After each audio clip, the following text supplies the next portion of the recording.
I start to see everything that's coming out, and the report is finally out. And this is the report, for those that don't know, that was commissioned back at the beginning of the year by the United States Soccer Federation, an outside entity that they hired to, investigate the situation involving Greg Berhalter, Claudio Reyna, Danielle Reyna, Claudio's wife, and all of the stuff that went on in the communication. We come to find out that there's not a whole lot new in terms of revelations when it comes to what happened, but it had kind of gone out of sight, out of mind for a little bit and died down, and people had moved on. And this just kind of brought it right back up. And I read the whole report, every single word. And again, I was left with a feeling that this is just a shameful, sad, vindictive, childish, and infuriating coda to the Greg Berhalter era. And it was just so unnecessary and irresponsible of all that were involved. And I think I've said this before, but it bears repeating. Ultimately, while the Reynas certainly are going to have consequences to their actions, they're really going to get what they ultimately wanted. And that was Greg Berhalter, I think, not continuing to be the coach. And like I said, it was sad again, and I got mad. And then I looked at it, and it at times you just turned around and said, "This is ridiculous." And it details the Reyna's, consistent, like I said, indefensible behavior. And look, I'm a father, Mosse. I can empathize with parents protecting and supporting their kids. I would certainly do that within reason. But I think the mistake that the Reynas made, and it's clearly outlined here in this report, is thinking that their personal relationships entitled them to this special access and influence. And it just comes time and time again. Some of it is redacted in terms of the communications.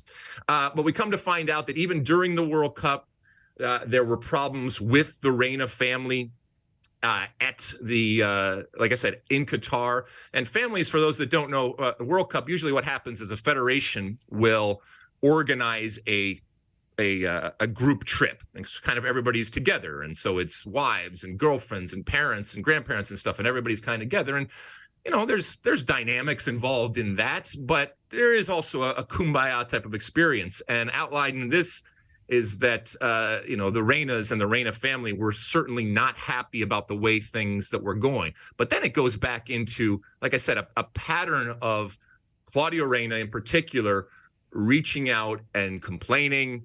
And, all these texts are laid out in front. And then Danielle Reyna, and it should be said that neither of them fully, and Claudio didn't at all, participate in this.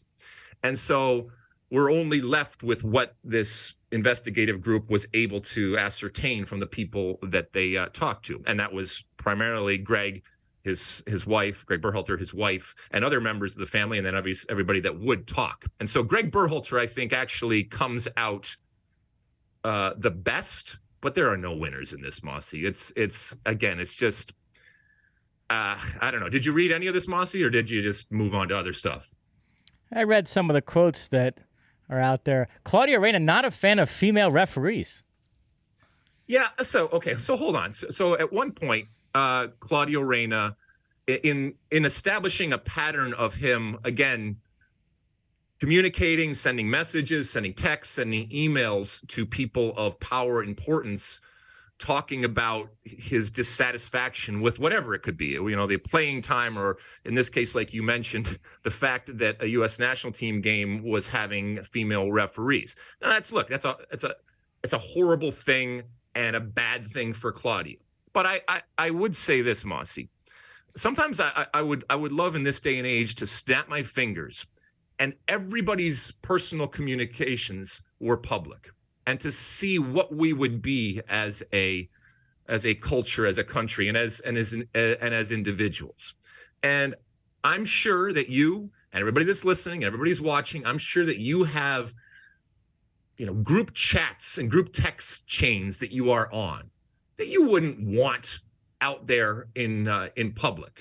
Problem is that, when you send emails and when you do this and when you step over that line, they are going to be. And that's not to excuse Claudio for saying these things. But there also, I think, needs to be an understanding that we all have things that we have said that we thought were private or are private, that if they came out would make us look maybe not great.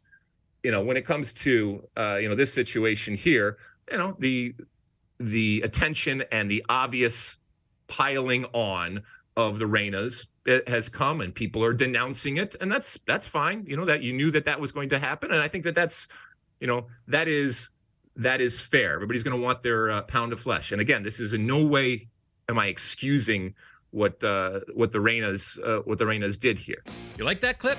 Well, my State of the Union podcast drops every week. Subscribe now on Apple Podcasts, Spotify, or wherever you get your podcasts. You like that clip? Well, my State of the Union podcast drops twice a week right here on my very own YouTube page. The only way to stay up to date is to hit that subscribe button down below. Size the day, and see you soon.